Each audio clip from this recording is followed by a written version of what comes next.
Hello, everybody.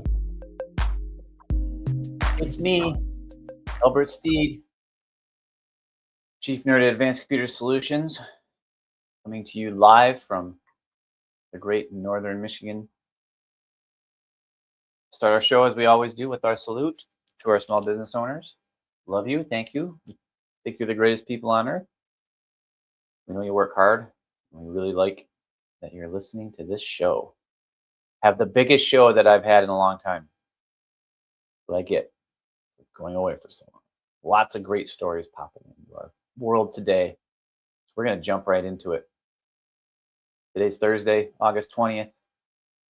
And our first story is about AI. Big surprise. Oh, and I also want to mention I have my new microphone here. If the battery dies, I probably won't know it. And it's been a while since I've used it. So we could go offline and I won't even know it. But I'll try and keep my eye on the screen to make sure I'm not talking to myself. Anyway, your bank's AI tools, what small businesses actually need. So this is a story about how bad a job banks have done integrating AI into the customer experience.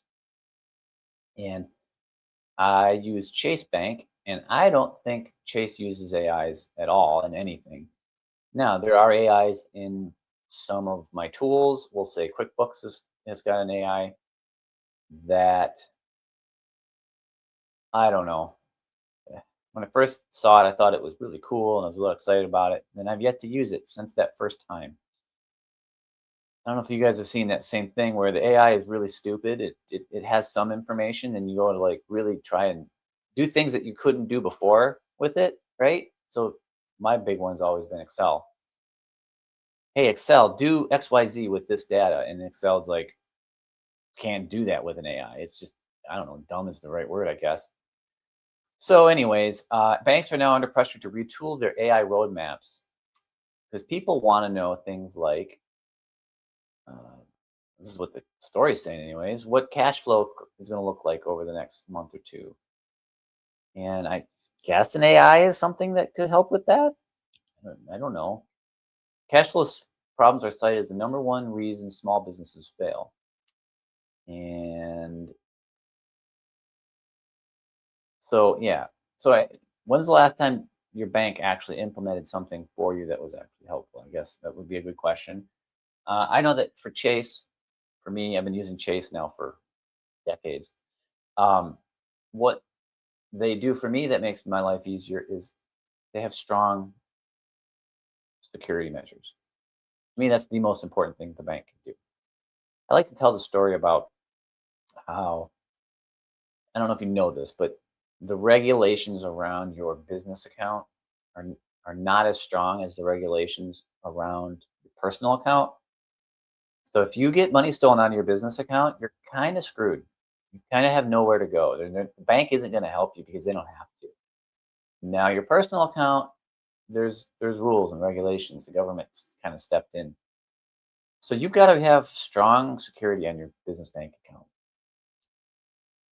Um, the article mentions that apparently right now banks are desperate for business or business with businesses, and that they're going to give you better deals. So that's an interesting thing. If you're not happy with your bank, and I know how hard it is to change banks, uh, it's buyers have the we as the buyers have the stronger position.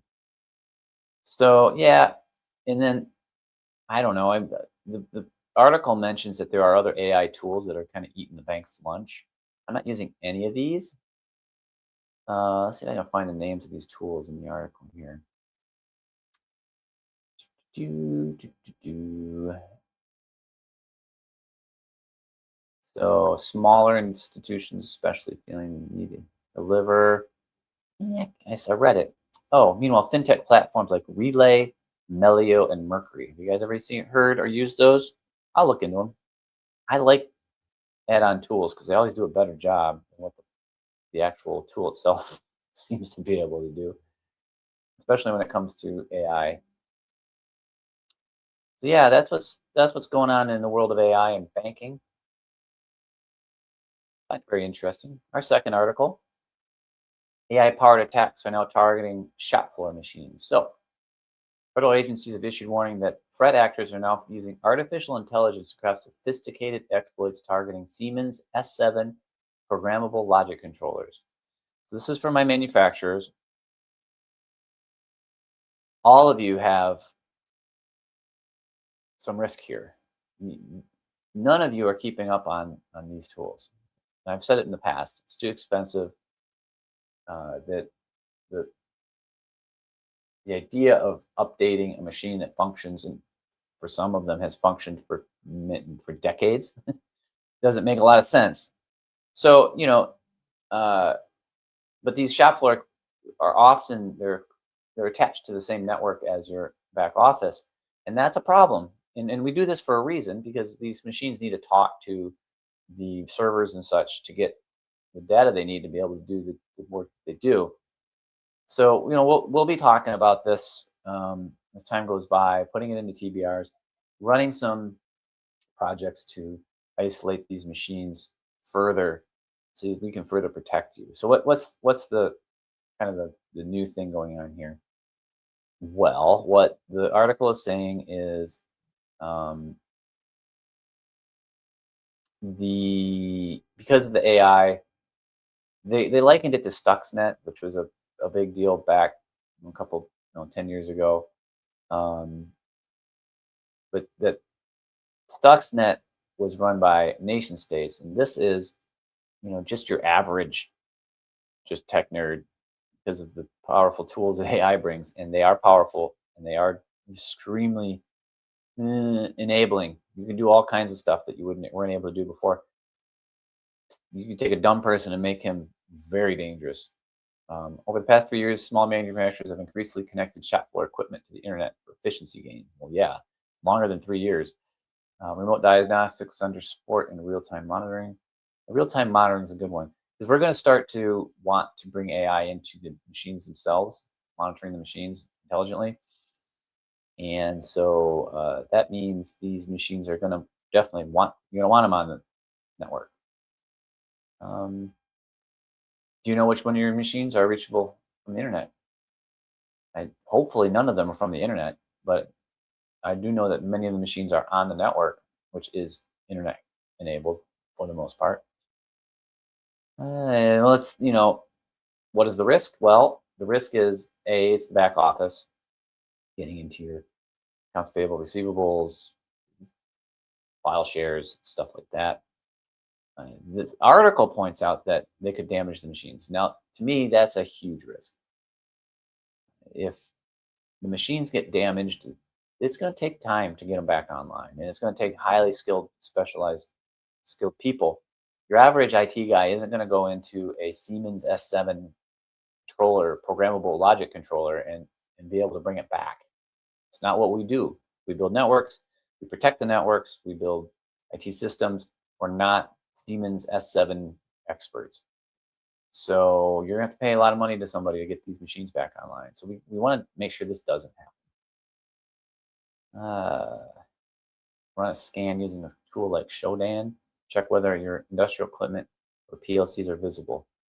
Yeah, you could do that, I suppose. Or just ask your IT guy, contact the vendor, whether your PLCs are internet exposed. Yeah, well, you should always reach out to your IT person and vendors and make sure that your security is good. Um, I guess specifically these S7 controllers are an extra vulnerable, and there always are, because they're never updated. So from an ACS perspective, it's TBR season.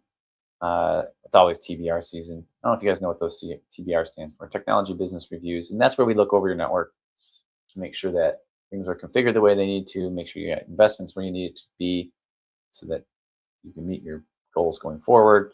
And we talk about budgets and we talk about roadmaps. It's good stuff like that. All right, next article is Free Tool Hazmat puts a safety cage around your AI coding agent. So if you're going to be coding with AI, here's a tool to protect you. And I will tell you that I've done a lot of coding with AIs lately in the last 8 months, and it has I've been able to leverage my very junior level coding skills to bring me up to a ninja level coder. And I don't actually do any coding. I just know how these systems work. And it would be like writing a book in Chinese and not knowing Chinese, but still being able to tell a good story. I can tell a good story to the AI, and the AI knows how to speak the Chinese, and it's pretty good Chinese, is from what I've read and from what I've seen the capabilities. So I hope that analogy makes sense. A new free open source tool called Hazmat has been released specifically to contain AI coding agents. Tools like Claude Code and Cursor that write and execute code on your behalf, so they can run with full administrator level privileges on your machine. Core problem Hazmat solve is that most AI coding agents by default inherit all permissions of the user account running them. Yes, and it's actually gotten really kind of bad. Um, Claude now has been hamstrung a lot by its own internal rules. Probably you saw this Hazmat thing pop up, and they're like, "Oh, let's implement it right into the AI." And it's been a pain. It means I got to do a lot more work than I used to. Let's see. So if well, this is where we got to talk about if you're coding and you're writing software for your business, it is extraordinarily dangerous. You can open up data. You can open up, uh, write software that has zero security, and there's nothing stopping you from connecting an API to a piece of software that you wrote, and the API integration gets the software deeper into your uh, business than you anticipate.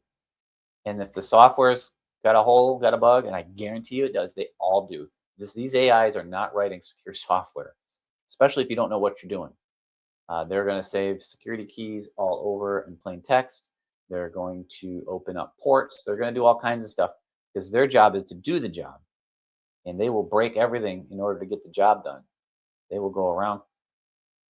If you put gates in place, they'll go around them. They're very cunning. So this is a good tool. This is going to protect your device at a minimum from the AI tool. AI is getting access to your local network. Running an AI agent with full user privileges means it has access to every file, credential, and application that the user account can touch. Scary. It's free.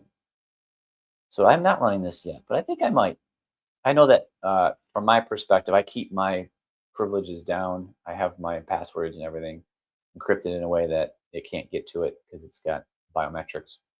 Um, so that's how I take care of it. But I'm going to look into what this can do for me. Here's a You wouldn't let a lab technician handle dangerous materials without protective gear. Why are you letting the AI agent run loose with admin rights on your whole computer? Well, there you go. Dangerous materials, and yeah, it's a junior lab tech running loose on your computer. Yeah, is anybody using Claude Code right now? And how many of you have thought about what happens when that tool goes rogue? And it's happened. It's scary stuff. All right, our next big article. Windows Server 2022 support ends in 60 days. So this is the 2022 mainstream, what do they call it? Yeah, mainstream support ends on October 13th. So that goes into extended support, which means we don't get support from Microsoft on the OS. It still is supported. Security updates, patches, things like that still happen. But if something goes wonky, well, we can't call Microsoft without spending a whole lot of money. So we're going to have to start thinking about either, updating budgets for support, should we need it, or getting the latest version so that we can continue to support it. I would say that Microsoft and their OSs, we've had OSs sitting out of support for way longer than we like it. because our customers just haven't updated, and that it's not been a big problem. But when it's one of those deals where it's not a problem till it is. So you take the risk of if something goes wrong and we can't call Microsoft, or you're going to spend a lot of money with Microsoft, or if you could just keep the OS up to date, it lowers the risk and the cost. It's a guaranteed cost versus a potential greater cost. Let's see. So do you know what versions OSs you're running? I know we've got clients that need to be updated even beyond 2022, going back to 2018, the last version. Get with your IT guy and gal, find out what they got going on your network, and make sure that the risk that you're taking, you understand. All right, got some quick hits. 6 small business grants open for August, deadline approaching fast. So the SBA has many, many small service and manufacturing grants out there, closing for the end of August. So you've got 11 days. Ransomware recovery scam targets victims before attacks go public. A fake recovery firm called Ransom Busters is contacting ransomware victims and posts as a legitimate decryption service while actually stealing the recovery payments. Boy, these guys are just So they either they have ransomed you, or they for some reason have reason to believe you have been ransomed, and so they're kind of reaching out to you as a ransom busters, which is actually a cool business idea. If we could actually do that, actually go out and break the encryption and get these things back, it would be a good business to be in. So anyways, they're hitting you twice. That's really sad for the people who get hit. Next article, amnesia stealer. macOS malware hijacks your browser in real time. That's scary. A new macOS malware called Amnesia Stealer uses click fix attacks to take live interactive control of a victim's web browser. So this goes towards the misconception that there are no viruses for Apple. There are, and they're real, and they do cause real damage. Just because you have an Apple doesn't mean you're safe. This means you're potentially more safe. Next article, U.S. manufacturing tech orders hit record high in first half of 2026. Woohoo! Orders for manufacturing technology set a new 6-month record in the first half of 2026, signaling surging demand for equipment and automation. All right. Love hearing that. Let's build stuff. Hopefully these news articles are helping you in getting that done. So that's today's show. Be sure to make sure you get our email if you just are following us on our YouTube or Facebook, because we can deliver this right to you in your inbox. And all of these articles are actually written and put on our blog. So if you like to read articles versus to listen to, watch this truly epically manly voice with this profile of Adonis here, you can read it and skip all that if you want. They're on our blog, acsapp.com. Click on the blog or acsapp.com/blog. And yeah, that's today's show. I really appreciate everybody. I hope you guys have a great day. I hope you had a great week. And I look forward to seeing you again next week. Have a good day.